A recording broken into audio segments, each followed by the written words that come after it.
why this works. For developer, his only focus should be on the code and the libraries and the package management and the data and all those things that are associated with the code. So developer has to only worry about that. He doesn't have to worry about where my code is running and what, whether these production environments, the production servers are black or white, whether they have beautiful lights. They don't want to worry about it.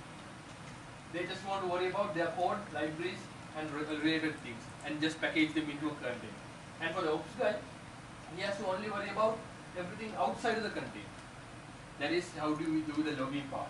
How do we have the remote access? And how do we do the monitoring? All these things that he has to worry about.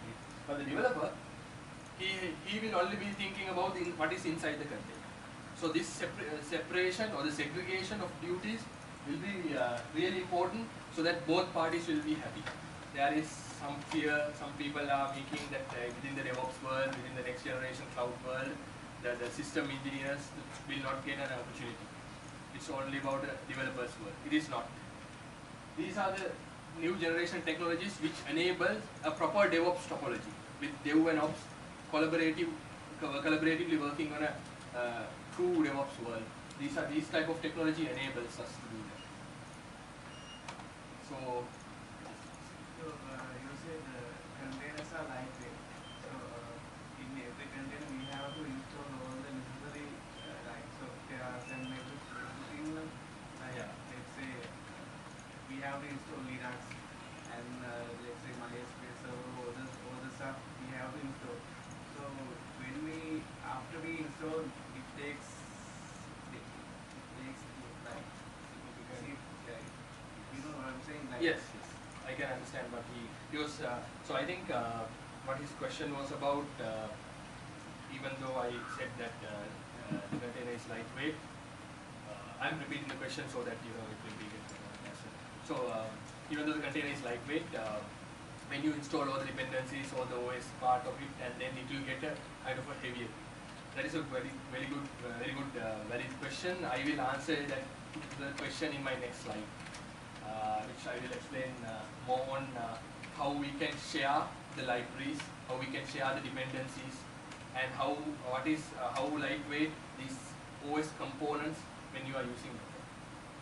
That's a really good question. But let's move into the next slide to explain it. Can Docker implement the virtualized environment? Can it be done? Yes, virtualized environment we can implement it, but the benefit would be more if we use it on a bare metal server with a OS, so that you can eliminate the entire virtualization layer. You can eliminate that. You don't need a VMware. You don't need the same hypervisors.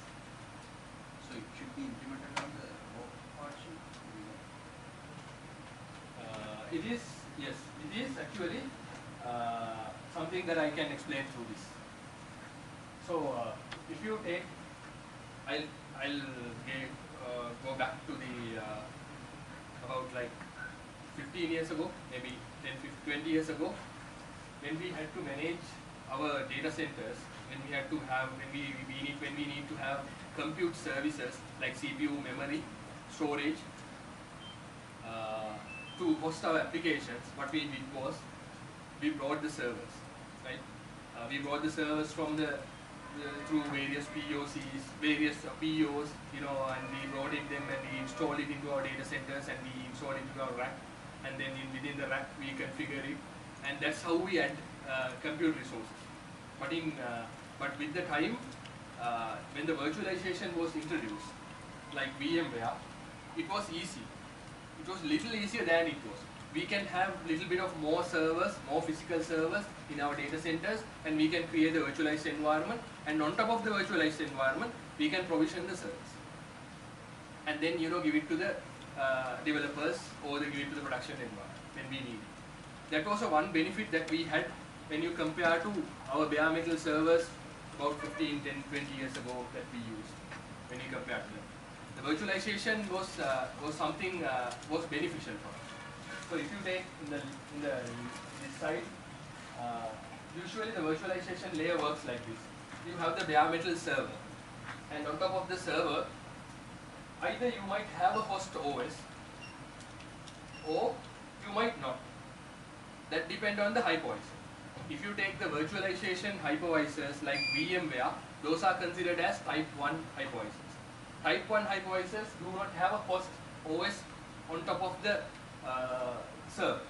But type 2 hypervisors like Oracle VM is having underlying OS. I think I'm not going to explain it much.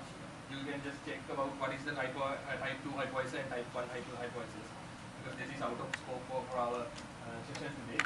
So however it is, you will have this hypervisor layer on top of the server, whether on top of a host OS or just hypervisor layer. Once you have the hypervisor layer, within for example in VMware you have this hypervisor layer on top of the server. On top of the hypervisor layer, you provision VMs, virtual machines. Each virtual machine is having a guest OS. Right? Each virtual machine is having a guest OS, and each virtual machine is having its own binaries, libraries, and its own application. That is how it works for the traditional virtualized environment. And in the next generation environment with the Docker, things have changed. With that, I think I can answer your question as well as your question. So, if you take in the next generation applications, the containers have eliminated this virtualization hypervisor layer. So you will have the server and you will have the host OS. On top of the host OS, when you have the Docker engine installed, the Docker engine will not be a layer on top of the OS. It will act as a separate process. It is not a layer on top of the OS. It is another process.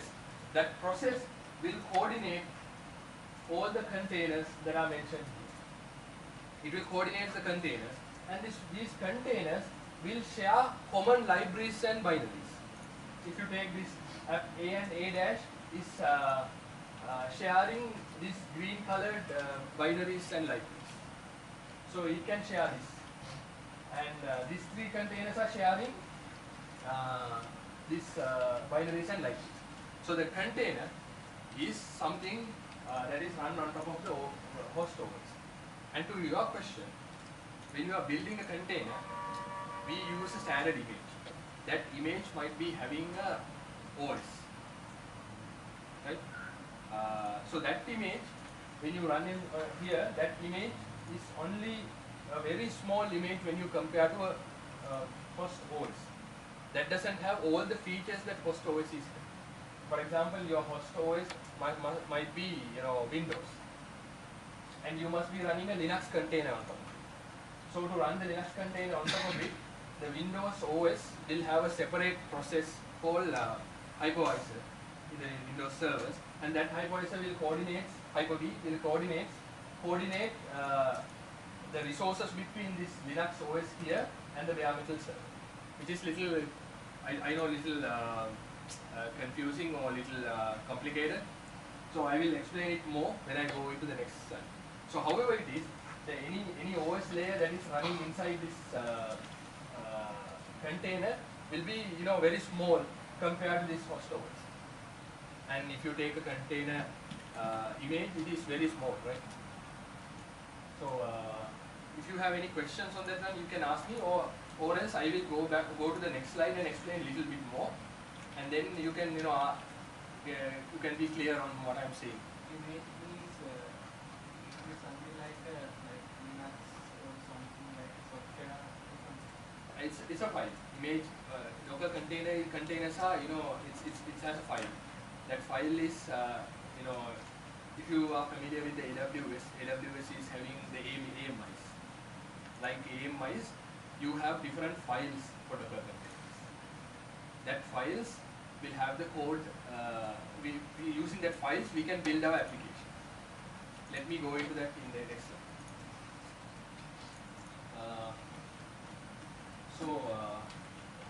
Why are the Docker containers are like this? So I will let's park that question. Why when you have Windows server, and on top of the Windows server, when you have the Linux containers are running on, whether we are using two OSs. That's the question, right? That's That's the question. When you have Windows Server running and on top of Windows Server when you have Linux containers, are we using two OS layers?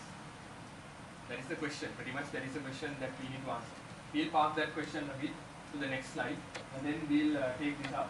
So here in a VM environment you have the guest OS, and on top of the guest OS you have the binaries, libraries and the application. But in the container you will only have the binaries and libraries for application, and the guest and the OS will be common for all the containers. The underlying OS will be common. So the original app, if you take this here, original app has no OS to take up space, resources or requires. And container is just a copy of app, and the other part is just a copy of app. And then if you want to modify the app, you can modify the app and create another container, which I will be explaining in the next slide, and I will be coming back to this explain. Okay, now in Docker containers, there is a place called Docker Hub. Docker Hub is a public repository of container images. These container images can be either Linux-based ones, OS-based ones, or Windows-based ones. Usually the Linux-based containers are there. Actually, the Linux-based containers are there. So the Linux-based containers are there that are installed in the Docker Hub, Docker Container Image Registry. This is a public Docker Hub. If you want, for your security purposes, you can have your own repository inside your location. That is a different story. But however it is, Docker Container Image Repository is a public one, like the GitHub. GitHub is for the code, and this is for the infrastructure image. Infrastructure image. So infrastructure, rather infrastructure as a code, maybe. Not as a code, but infrastructure image. So this can be installed. So you can have many infrastructure images in this container. So as a first step, you can write a Docker file as a configuration file. In the Docker file, you can give instructions. Okay, please pull the Docker image with CentOS this version, and then you can write then as the next command, install the application A, install the binary B, configure this. Kind of instructions you can write in the Docker file. We are configuring all the information through Docker file. Docker file. All the information you are configuring through the Docker file. So once you configure the Docker file, first step is the build stage. Building is, in the build stage, it will try to build a Docker image or a container based on the instructions we are giving into the Docker file. So one of the instructions would be to pull up an existing Docker image from a public repository. Right? Existing one, maybe Linux CentOS one. CentOS based Docker image container, pulling it up and asking to pull it up. So once we make the pull request, it will be going to the Docker engine, and from the Docker engine, it will run all the other steps to add the new application into that image, and configure the logs, configure the other things, other instructions that are given in the Docker file. And once everything is configured, you will have a customized Docker container. That Docker container might have your application installed if you have given the instructions properly in the Docker file. So that container has your application, your source file or the Wargo file or whatever it is. You have that inside that Docker image, and then you have that container. You can push that container again to the Docker repository, so that someone else can just pull it and spin up a new container in their machine. Someone else, so you can pull it, so you can store it. So there are two types of Docker images. One is base images. Base images is just the base image, doesn't have any applications or anything running on it. You can pull the base image and you can configure it, and you can run it on your host. So if you take these base images are very lightweight. That doesn't have all the OS related features. In a normal, all the features, all the things that are coming in a normal OS, that is not there. That is only there to spin it as another process in the host OS. Yeah, for example, when it comes to like Ubuntu, it's like about 150 MB, the base image. So if you take the whole OS, it should be 1 GB or 2 GB file. 2 GB. But the image is only the things that needed to run the container from the Ubuntu OS. So it will only take about 100 or 200 MB. Yes. It is a very lightweight kind of a thing, and it is capable of coordinating with the underlying kernel of this OS, host2 OS, and schedule the resources, and it is through the OS, through the host2 OS, and spin up that process as a new thing. So this is how we create a Docker file and put it and store it in a Docker container image. You can have your own Docker container images, a Docker container repositories. You can have it on your own premises if you are really looking for the security. But if not, you can push it to the public, and then in the public environment, anybody can pull it. Or in the public Docker Hub, you can have private ones as well. You can change them.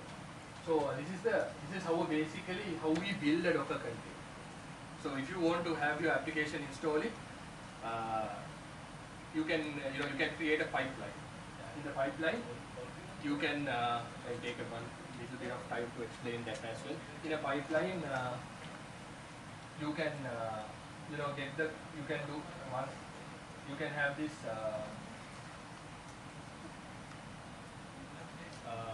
this is initial step of the deployment pipeline is the software repositories. Let's say GitHub. This can be the GitHub, and then you have the continuous integration tool. It can be either Jenkins or it can be Circle CI. There are many continuous integration tools, right? So once a commit is triggered, you can have a service hook from Jenkins, and Jenkins can automatically build the WAR file, right? Build the source file, and then based on that you can have the artifact. You can have the actual application. So you can use this actual application, and through scripts you can get a base image from Docker container, Docker Hub. You can get it, and then you can run the Docker file, and then install the application. So you install the application into that base image, and you can create base image with your application. And then you can push this application through the continuous integration tool to whatever the environment you want. Either it can be QA environment, or then it's dev. You can push it. If you want to cluster this, it's another whole different ball game. There are different clustering components like Kubernetes or Tutum, or Docker has native one is Swarm, which I'm not familiarized with a lot. But Kubernetes will be a really massive thing that Google is using. Google itself and introduced the Kubernetes. So Kubernetes is a massive scale clustering tool for Docker containers. So that is whole different thing. So if you take this pipeline, you can build this pipeline without any problem, and you can have this container installed in many environments. Same, Docker clustering. So that you have 5 web applications and 5 backend applications. Backend applications consist. Same containers. When you have the same containers, how do you run the same containers? Clustering is something like, if you take in your VPC, you must be having physical servers. I'm talking about AWS here, just as for example. In AWS, you have like your EC2 instances. How in these EC2 instances, what type of Docker containers that you have is a question. Like you might be having different type of Docker containers, right? Based on your application. So how do you cluster all these? This can be web applications, and this can be backend applications. So So how do you cluster all these things is handled by the Docker clustering component, which is another topic which we will be able to cover today.